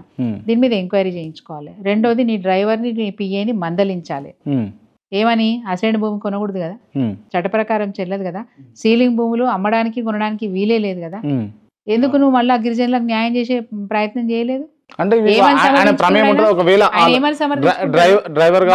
వ్యాపారాలు చేసుకోవద్దా అంటాడు, వ్యాపారాలు చేసుకోమను నీ పిల్లల్ని, నా పిల్లలు వ్యాపారాలు చేసుకోవద్దా అంటాడు. నీ పిల్లలు వ్యాపారాలు చేసుకుంటే అసైన్ భూములే దొరికినాయా, సీలింగ్ భూములే దొరికినాయా? బాగా చెప్తే నేను సాక్ష్యాలతో మీకు చూపిస్తున్నాను, చాలా డీటెయిల్ గా టోటల్ డాక్యుమెంట్స్ ఉన్నాయి. సీలింగ్ భూములు ఆలేరులో 502, మీ కెమెరాలో ఫోటో తీసుకుంటా అంటే ఫోటో తీసుకోండి, మీకు చాలా డీటెయిల్ గా తర్వాత నేను చెప్పింది ఇప్పటికిప్పుడు మర్చిపోయినా తర్వాత డీటెయిల్ గా మీరు చెక్ చేసుకోవచ్చు. ఆలేరులో 502 సర్వే నంబర్లో మొత్తం ఉన్న కాసరా పహానీలో ఉన్న భూమి 18 ఎకరాలు 28 గుంటలు. దాంట్లో 9 మందికి భూమిని గవర్నమెంట్ 96లో, ఇప్పుడు కాదు 1996లో అసైన్ చేసింది. 9 మందికి అసైన్ చేస్తే 16 ఎకరాల 16 గుంటలు అసైన్ చేస్తే అందులో 2 ఎకరాల 12 గుంటలు మిగిలింది. ఇది 502 సర్వే నంబర్ సంబంధించిన విషయం. ఈ 502 సర్వే నంబర్లో దీంట్లో తెలిసి తెలియక మాడోతు శాంతి అనే ఒక గిరిజన మహిళ తన భూమిని ఎగ్గే భిక్షపతి అనే వ్యక్తికి 38 గుంటల భూమిని అమ్మేసింది. ఆమె అమ్మకూడదు, వీరు కొనకూడదు, చెల్లదు, కానీ జరిగింది. ఇది 2006లో జరిగింది. అప్పటికి ఈయన ఎమ్మెల్యే కాదు. తర్వాత 2008లో ఈ భిక్షపతి ఏం చేసిందంటే తన కొడుకు పేరు మీదకి మళ్ళీ అమ్మినట్టుగా డాక్యుమెంట్ ఉన్నది. ఎగ్గే లక్ష్మీ నరసింహ కొడుకు పేరు, ఇది 38 గుంటల భూమి. ఇది 502 సర్వే నంబర్కి సంబంధించిన విషయం. దాని తర్వాత పక్కనే ఉన్న 504 సర్వే నంబర్లో మొత్తం విస్తీర్ణం 16 ఎకరాలు, అందులో 12 ఎకరాలు 9 మంది గిరిజనులకు పట్టాలు ఇవ్వడం జరిగింది. ఈ పట్టాలు ఇచ్చిన దాంట్లో తుక్యా, మోతీలాల్, సక్రు, బానోతు వీళ్ళ ఇంటి పేరు, ఈ ముగ్గురు కలిసి ఎకరం భూమిని మళ్ళీ ఇదే భిక్షపతికి అమ్మినట్టుగా డాక్యుమెంట్ 2006లో. దాని తర్వాత ఏం జరిగింది, మరి ఈ ముగ్గురు అమ్మినప్పుడు ఈ ఎకరం భూమి వీళ్ళకి ఇచ్చిన పట్టా భూమిలో పట్టాలో కానీ పహానీలో కానీ ఎంఆర్ఓ ఆఫీస్లో ఉన్న రికార్డులో కానీ ధరణిలో కానీ డిలీట్ కావాలి కదా, ఎక్కడా డిలీట్ కాలేదు. వాళ్ళ పట్టాలు వాళ్ళకే ఉన్నాయి. మరి ఈ భూమి ఎక్కడిది అంటే పక్కనే ఆనుకొని ఉన్న సీలింగ్ భూమి, ఓకే 4 ఎకరాలు మిగులు భూమి ఉంది అందులో. ఆ 4 ఎకరాల్లో ఈ రోజు వాళ్ళు కబ్జా పెట్టినారు, సీలింగ్ భూమిని కబ్జా పెట్టినారు. ఈ ఎకరము ఈ 38 గుంటలు తర్వాత ఇంకా 504లో వేరే వాళ్ళ దగ్గర సేకరించిన ఇంకొక 26 గుంటలు, మొత్తం కలిపితే ఎకరం 38 గుంటలు. ఇది ఇక్కడ ఉన్న 38 గుంటలు, 502 సంబంధించి 38 గుంటలు, 504 సర్వే సంబంధించి ఎకరం 38 గుంటలు. అంటే 2 ఎకరాల 36 గుంటల భూమిని మళ్ళీ ఈ ఎగ్గె లక్ష్మీ నరసింహ గారు ఏం చేసినారంటే అందులో 38 గుంటలు ప్లస్ 14 గుంటలు 2 సర్వే నంబర్లకు సంబంధించి ఈ భూమిని మొత్తం ఎకరం 12 గుంటల భూమిని కాలేపల్లి కుమారస్వామికి రిజిస్ట్రేషన్ చేసినారు, సారీ జీపీఏ చేసినారు. జీపీఏ ఈయనెవరు? కాలేపల్లి కుమారస్వామి స్వయంగా మన బీలైలే ఎమ్మెల్యే గారి డ్రైవర్. తర్వాత మిగులు భూమి ఇంకా ఎకరం 24 గుంటల భూమి ఏదైతుందో దీన్ని కంచెర్ల బాలరాజు వీరికి జీపీఏ చేసినారు. ఈ కంచెర్ల బాలరాజు ఎవరు? స్వయాన ఇప్పటి మన బీలైలే ఎమ్మెల్యే గారి పిఏ. ఎప్పుడు జరిగింది ఇది? వారు ఎమ్మెల్యే అయిన తర్వాతనే జరిగింది. Document 2024 November 2024. వారు ఎమ్మెల్యే అయింది ఎప్పుడు? ఇప్పుడు 2 ఎకరాలు. ఓకే, అవును మేడం, ఇదంతా చెప్పారు. 2 ఎకరాల కోసం కక్కుర్తి పడతాడా ఇలా అంటే? పడ్డట్టే కదండి. 2 ఎకరాల 36 గుంటలు మీకు ఏం తక్కువ అనిపిస్తుందా? అది 2 కోట్ల విలువ చేసే ఎకరం భూమి. ఒక్కొక్క ఎకరానికి 2 కోట్ల విలువ, 4 కోట్ల విలువ ఉంటుందా? Market value. అవును, 4 కోట్ల విలువ, దాదాపు 5 కోట్ల. మీరే అన్నారు కదా మేడం, చాలా ఆస్తులే ఉన్నాయి ఆల్రెడీ అయిలేక అని చెప్పేసి. ఆయన ఉన్నాయా లేవా నాకు అవసరం లేదు. ప్రజలకు అన్యాయం జరగడం, తప్పు జరగడం నేను నిలదీస్తున్నా. తప్పులు జరుగుతున్నాయి అంటున్నా. దమ్ముంటే ఎంక్వైరీ చేసి నాది కాదని నిరూపించుకోమనండి. ఆయన మాట్లాడిన మాట ఏంది? అవును, సవాలే. ఆయన మాట్లాడిన మాట ఏంది? మళ్ళీ వేరే ఒక ప్రైమ్ టైం అని ఒక ఛానల్ అయితే ఆయన ఇంటర్వ్యూ చేసినప్పుడు ఈ విషయం తీసిండు ఆయన. ఏందయ్యా మరి ఎందుకు ఇట్లా ఎమ్మెల్యే గారు మీ మీద వస్తుంది అని అంటే, మా పిల్లలు వ్యాపారాలు చేసుకోవద్దా అన్నాడు డ్రైవర్ పిఏ. మా పిల్లలు వ్యాపారాలు చేసుకోవద్దా అన్నాడు ఆయన. వ్యాపారాలు చేసుకోవద్దని మేము ఎందుకు అంటాం? పని కూడా చేయడు కదా. కానీ సీలింగ్ భూములు అసైడ్ భూములు కొంటుంటే ఇది ఈ పట్టా రద్దు చేపించి ఎవరైతే గిరిజనులు ఉన్నారో వాళ్ళకి ఇప్పించే ప్రయత్నం చేయాలి. సీలింగ్ భూములు గవర్నమెంట్ భూములు.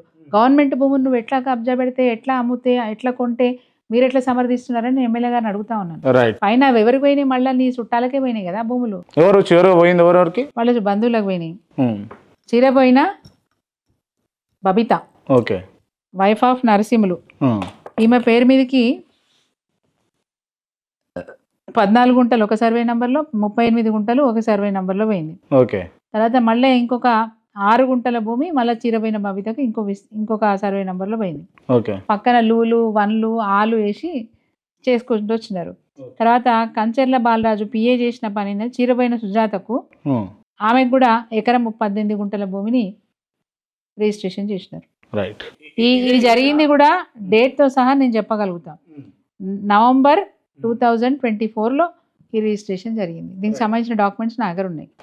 ఇవేనా మీరు తీసుకొస్తున్నటువంటి ఆరోపణలు కావచ్చు, లేకపోతే అంశాలు కావచ్చు? విచిత్రమైన విషయం ఏంటంటే, సరే కొలన్పాకలో ఒక తప్పు జరిగింది, మళ్ళీ ఆలేరులో ఒక తప్పు జరిగింది. ఈ 2 విషయాలు నేను మీడియా ద్వారా బయట పెట్టినాను. అంటే జనానికి హెచ్చరిక చేసిన నేను. అనవసరంగా ఒక ఎమ్మెల్యే కదా అని ఆయన దగ్గర పోయేసి ప్రలోభపడి ఆగం కాకండి, అన్యాయం కావద్దు అన్నట్టుగా నేను అలర్ట్ చేసిన. విచిత్రమైందంటే నాకు 6 ఫోన్ చేసినారు. మీరు టైం ఎప్పుడు ఇస్తారు, మేము మీ దగ్గరకు వస్తాము. ఇంకా కొత్తవి ఐలయ్య గారు మాకు ఇట్లా మోసం చేసినారు. నిజమా మేడం ఇది? నేను ఉన్నదే చెప్తాను, నాకు అబద్ధం ఆడాల్సిన పని ఏముంది. వాళ్ళు 6 ఫోన్ చేస్తే నేను సింపుల్గా ఒకటే మాట చెప్పినాను, చూడండి నేను ఇదే పని పెట్టుకొని ఉంటే చూసే వాళ్ళకు కూడా నేనేదో బిల్లాయలేను టార్గెట్ చేసుకోవడానికే మాట్లాడుతున్నా అనుకుంటారు తప్ప ఇవి నిజాలని ఎవరు అనుకోరు. మీరు నిజంగా మీకు అన్యాయం జరిగితే ఒక ఎన్ఆర్ఐ కూడా మాట్లాడండి. ఒక ఎన్ఆర్ఐ మాట్లాడి వాళ్ళ డ్రైవర్తోని నాకు డాక్యుమెంట్స్ కూడా పంపిండు. నాకు జరిగిన అన్యాయం నేను బ్రీఫ్ చేసి ఆ బ్రీఫ్తో పాటు డాక్యుమెంట్స్ కూడా మీకు పంపిస్తున్నా అని చెప్పి నాకు పంపించిండు. నేను ఆయనకు ఫోన్లో ఒకటే మాట చెప్పిన, యూ గో టు కోర్ట్. మీరు ఎన్ఆర్ఐ కాబట్టి మీకు వెయిటేజ్ ఉంటుంది. మీరు అధికారుల దగ్గర పోతారా లేదంటే కోర్టు పోతారా పోండి. అక్కడ మీరు పిటిషన్ ఇచ్చిన తర్వాత మీ పిటిషన్ ఓకే అయిన తర్వాత యూ అప్రోచ్ మీ. అప్పుడు నేను మీరు ఆయన మీద పిటిషన్ వేసిరనే విషయం మీద నేను మాట్లాడతా తప్ప నేను మీరు చెప్పినవన్నీ విని నేను వెళ్ళి మీడియాలో మాట్లాడడం కుదరదు కదండి. నేను మీకు మీడియా వాళ్ళని పరిచయం చేస్తా, మీరే ప్రెస్ మీట్ పెట్టి మాట్లాడండి. మీడియాకి విషయాలన్నీ చెప్పండి. నేనే ఎందుకు చెప్పాలా? మీ వాయిస్ అయితే గట్టిగా పోతుంది అంటాడు ఆయన. సారీ, మీరు ఎన్ఆర్ఐ, మీ వాయిస్ కూడా గట్టిగానే పోతుంది. మీకు వీళ్ళే అన్యాయం చేసిండని అనిపిస్తే మీరే మాట్లాడండి అని చెప్పి. ఇంకా 6 బాధితులు ఉన్నారు అని అంటారు, అంతేనా? పేర్లు చెప్పగాని ఒక మాజీ ఎమ్మెల్సీ గారు కూడా నాకు ఫోన్ చేసినారు. ఆయన బాధితుడని చెప్పుకోలే. ఆయన అన్న మాట ఏంటంటే, వీడు దుర్మార్గుడమ్మా, నేను నీ వీడియో చూసినాను, ఇట్లా ధైర్యంగా మాట్లాడేటోళ్ళు ఉంటేనే వీని ఆగడాలు ఆగుతాయి. మావాడు ఒకడు వెంకటేష్ యాదవ్ అని ఉన్నాడు, వాడు కూడా చెప్పిండు, వానికి కూడా ఇట్లాంటి పరిస్థితి ఉందట, ఒకసారి వచ్చి కలుస్తాడు నిన్ను అని చెప్పిండు ఆయన. Okay, right. ఇది మొత్తానికి ఆలయంలో జరుగుతున్నటువంటి భూ అంశాల మీద జరుగుతున్నటువంటి రచ్చ చర్చ. సో దానికి సంబంధించి గత కొన్ని రోజుల నుంచి కూడా సునీత గారు ఏదో రకంగా మీడియా దృష్టికి తీసుకొచ్చే ప్రయత్నం చేస్తారు. మరి ఏం జరుగుతుంది ఏంటి అనేది చూసేటటువంటి ప్రయత్నమే చేద్దాం. సారీ క్రాంతి గారు, ఇది మీడియా దృష్టికి తీసుకొచ్చి ఆపే విషయం కాదు. ప్రభుత్వం దీన్ని సీరియస్ గా చూసుకోవాలి. బాధితులకు న్యాయం చేయాలని అడుగుతున్నాం. బాధితులకు న్యాయం జరగాలంటారు, అంతేనా? అంతే కదా. Okay madam. గిరిజనుల భూములు గిరిజనులకు మళ్ళీ వాపసు రావాలి, వాళ్ళ పట్టాలు వాళ్ళకి ఇవ్వాలని నేను అడుగుతా ఉన్నాను. అక్కడ ఎవరైతే ఆ వంటల జంగయ్య ఇవ్వడం నాకైతే పెద్ద పరిచయం కూడా లేదు, ఆయన బాధితుడు, ఆయన అప్రోచ్ అయ్యిండు, న్యాయం చేయాలి కదా, అధికారులు న్యాయం చేయాలి కదా. రైట్, తప్పకుండా. Thank you madam, thank you so much. And ఈ ఇంటర్వ్యూ క్లోజ్ చేసే ముందు నేను కొన్ని ప్రశ్నలు అడుగుతాను, మీరు వాటికి సమాధానం చెప్పాలి. ఇప్పుడు 14 నెలలు గడిచిపోయినటువంటి కాంగ్రెస్ పరిపాలన ఏ విధంగా ఉంది అని అంటే ఏం చెప్తారు? రాక్షస పాలన అంటుంది, ప్రజల్ని బాధించే పాలన. Okay, right. మీ 10 ఏళ్ల పరిపాలన ఏ విధంగా ఉండే అంటే ఏం చెప్తారు? రోజు రోజుకి తెలంగాణ రాష్ట్రం పురోగమించేది. నీతి ఆయోగ్ లాంటి సంస్థలు కూడా అనేక సార్లు మమ్మల్ని ప్రశంసించినాయి, అనేక రంగాలకు సంబంధించిన పనుల మీద ప్రశంసించినాయి. అదేవిధంగా పార్లమెంట్లో ఉన్న కేంద్ర ప్రభుత్వం, అంటే కేంద్ర ప్రభుత్వం కూడా పార్లమెంట్లో మమ్మల్ని అప్రిషియేట్ చేసిన సందర్భాలు చాలా ఉన్నాయి. అనేక రంగాల్లో తెలంగాణ పురోగమిస్తుంది. దేశానికి అన్నం పెట్టే రాష్ట్రంగా ఈరోజు తెలంగాణ ఉన్నది. దేశంలో ఎక్కడా లేని విధంగా మిషన్ భగీరథ కార్యక్రమాన్ని చేపట్టి 2018లో ముగించకపోతే నేను ఓట్లు అడగాని ముఖ్యమంత్రి ఛాలెంజ్ చేసి ఇంటింటికి నీళ్ళు ఇచ్చిన దాఖలాలు తెలంగాణలో ఉన్నది. రోల్ మోడల్గా తీసుకొని స్వయంగా ప్రధానమంత్రి గారు హర్ ఘర్ జల్ అనే ఒక పథకాన్ని తీసుకొచ్చినారు. అంటే మేమే రోల్ మోడల్. ఆ విధంగా ఏ రంగాన్ని చూసుకున్నా ఎన్నో పరిశ్రమలను పెట్టుబడికి ఇక్కడికి స్వాగతించిన ప్రభుత్వం కేసీఆర్ గారి ప్రభుత్వం. సో మా 10 ఏళ్ల పాలనలో, మా పార్టీ 10 ఏళ్ల పాలనలో రాష్ట్రం అన్ని రంగాలలో పురోగమించిందని చెప్తాం. ఆత్మహత్యలు తగ్గిపోయినాయి. పిల్లలకు భరోసానిచ్చే విధంగా అనేక గురుకుల పాఠశాలలు తీసుకొచ్చి ఇంగ్లీష్ మీడియంలో చదువు చెప్పిస్తూ వాళ్ళ భవిష్యత్తుకు బాటలేసే ప్రయత్నం కేసీఆర్ గారి ప్రభుత్వం చేసిందని చెప్పాలి. Right, okay. కేసీఆర్ గారు 10 ఏళ్ళు ముఖ్యమంత్రిగా ఉన్నటువంటి వ్యక్తి, మొన్న గెలిచినటువంటి ఎమ్మెల్యే, ఎందుకు ఇంతవరకు కూడా అసెంబ్లీకి వస్తలేడంటే ఏం చెప్తారు? ఆయన స్పష్టంగా మొదట్లోనే చెప్పారు, 1 సంవత్సరం పాటు వారికి మనం అవకాశం ఇవ్వాలి, వాళ్ళ పనితీరు మనం గమనిద్దాం, అవసరమైతే సలహాలు ఇద్దాం, సూచనలు ఇద్దాం. మనల్ని ప్రజలు ఇప్పుడు వద్దన్నప్పుడు మనం సైలెంట్గా ఉందాం, ప్రతిపక్షంలో ఉండి మన పాత్ర మనం పోషిద్దాం, అవసరమైనప్పుడే మన గొంతుక వినిపించాలి, ఎప్పుడు పడితే ఏది పడితే అది మాట్లాడకూడదు. ఎందుకంటే వాళ్ళ పరిపాలన మనం అడ్డుకున్నట్టు అవుతుంది. వాళ్ళకి అవకాశం ఇద్దాం, ప్రజలే వాళ్ళకి అవకాశం ఇచ్చినప్పుడు ప్రజల తీర్పుని ఆమోదిద్దామని చెప్పినారు. కాబట్టి ఆయన దాదాపు 14 నెలలు సైలెంట్గానే ఉన్నారు. కానీ ఈయన అకృత్యాలు, ఈయన ఆగడాలు, రేవంత్ రెడ్డి గారు ఆగడాలు మితిమీరిపోతున్నాయి. కాబట్టి ఇప్పుడు ఆయన కూడా తప్పనిసరిగా బయటకు వస్తారు, మాట్లాడతారు. తప్పకుండా బయటకు వస్తారు, మళ్ళీ కూడా ప్రజలలో తిరుగుతారు, అనేక కార్యక్రమాలు చేపడతారు. కాంగ్రెస్ పార్టీని సరైన మార్గంలో నడిపించే ప్రయత్నం మొదలు చేస్తారు. ఆ పార్టీ తీరు మారకపోతే దాన్ని ఎండగట్టే ప్రయత్నం కూడా తప్పకుండా చేస్తారు. Right, okay. ఇంటర్వ్యూ ముగించే ముందు ఇప్పుడు నేను కొంతమంది పేర్లు చెప్తా, వాళ్ళకి సంబంధించి ఓన్లీ 1 వర్డ్ ఆన్సర్. రైట్, ముందుగా తెలంగాణ మాజీ ముఖ్యమంత్రి కేసీఆర్, ఈ ప్రజలకు దేవుడని చెప్పాలి. ప్రస్తుత ముఖ్యమంత్రి రేవంత్ రెడ్డి, రాక్షసుడు. కోమటిరెడ్డి వెంకటరెడ్డి, అవసరపూర్తిగా మాట్లాడే వ్యక్తి. బూడిద భిక్షమయ్య గౌడ్, సెల్ఫిష్. కల్లూరి రామచంద్రారెడ్డి, ఆరాటపడుతున్న నాయకుడు, తనకు కూడా అవకాశం రావాలని ఆరాటపడుతున్న నాయకుడు, అక్కడక్కడ సేవా కార్యక్రమాలు చేస్తున్నారు. గొంగడి మహేందర్ రెడ్డి, నిరంతరం ప్రజల్లో ఉండి పనిచేయాలనుకునే వ్యక్తి. అయోధ్యారెడ్డి, ఎటు పొద్దు మంచుకుంటే అటు పోతాడు. హరీష్ రావు, ఆయనకి ట్రబుల్ షూటర్ అనే పేరు ఉంది, దానికి సార్థకత ఇప్పటికే చాలాసార్లు వచ్చింది. భవిష్యత్తులో కూడా ఆయన ట్రబుల్ షూటర్గా ఉండి తెలంగాణ అభివృద్ధికి, పురోగతికి ఆయన కీలక పాత్ర పోషించిన వ్యక్తి. భవిష్యత్తులో కూడా అదే తీరు కొనసాగిస్తారు. కేటీఆర్ గారు చాలా హార్డ్ వర్కింగ్ పర్సన్. ప్రజలకున్న ఇబ్బందులన్నీ అర్థం చేసుకొని వాళ్ళకు బాసటగా నిలబడాలని ఆరాటపడుతున్న వ్యక్తి. కేసీఆర్ గారి వారసత్వాన్ని పుణికిపుచ్చుకున్న వ్యక్తిగా తెలంగాణ రాష్ట్ర బాధ్యత తల మీదకి ఎత్తుకునే ప్రయత్నం చేస్తూ ఉన్నారు. డెఫినెట్గా ఆయన సక్సెస్ లీడర్ అవుతారు. కల్వకుంట్ల కవిత. కవిత గారు వాస్తవంగా చెప్పాలంటే అందరూ కేసీఆర్ కూతురు అంటారు, బట్ తనకంటూ సెల్ఫ్ ఐడెంటిటీ సాధించుకున్న మహిళ. నేను గర్వపడతాను తనని చూస్తే. ఎందుకంటే తెలంగాణ ఉద్యమం జరుగుతున్నప్పుడు మహిళల పార్టిసిపేషన్ లేనప్పుడు జాగృతి అనే సంస్థను స్థాపించి జాగృతి సంస్థ ద్వారా మహిళల్ని కూడా ఉద్యమంలోకి తీసుకొచ్చిన వీరనారి కవిత అని చెప్తాను నేను. బతుకమ్మ, బోనాలు లాంటి సాంప్రదాయమైనటువంటి పండుగలు నిర్వహిస్తూ మహిళలు కూడా తెలంగాణ ఉద్యమంలో పాల్గొనేటట్టుగా చేసిన అక్క కవితక్క. కోమటిరెడ్డి రాజగోపాల్ రెడ్డి. ఆయన సెల్ఫిష్. ఆయనకి ఇప్పుడు గతంలో ఆయనకు ఒక నిలకడ లేదు, స్వార్థం. కాంట్రాక్ట్ల కోసము బీజేపీలోకి పోయిండు, మళ్ళీ బీజేపీ వద్దని చెప్పేసి కాంగ్రెస్లోకి వచ్చిండు. ఓ నిలకడ ఉండదు ఆ వ్యక్తికి. గొంగిడి సునీత. గొంగిడి సునీత ఒక మాట ఇస్తే మాటకు నిలబడే వ్యక్తి, కేసీఆర్ గారి అడుగుజాడల్లో నడిచే వ్యక్తి. ప్రాణం పోయినా ఒక మాట పడకుండా మంచి మాటలతో ఉండాలనే వ్యక్తి. ఎవరికి కూడా తన మీద చెడు అభిప్రాయం ఉండొద్దు, ఉన్నా పోయినా తలెత్తుకొని నా పేరు చెప్పుకున్న వాళ్ళు తలెత్తుకొని బతకాలని అనుకునే వ్యక్తి. క్రాంతి ముక్కుసూటిగా మాట్లాడే వ్యక్తి, నిజాన్ని బయటికి తీయాలని ప్రయత్నించే వ్యక్తి. తను డెఫినెట్గా ఫ్యూచర్లో సక్సెస్ అవ్వడాన్ని నేను ఆశిస్తున్నాను. తన వల్ల సమాజానికి మేలే జరుగుతుందని నేను భావిస్తూ ఉన్నాను. Thank you madam. Thank you so much. Thank you.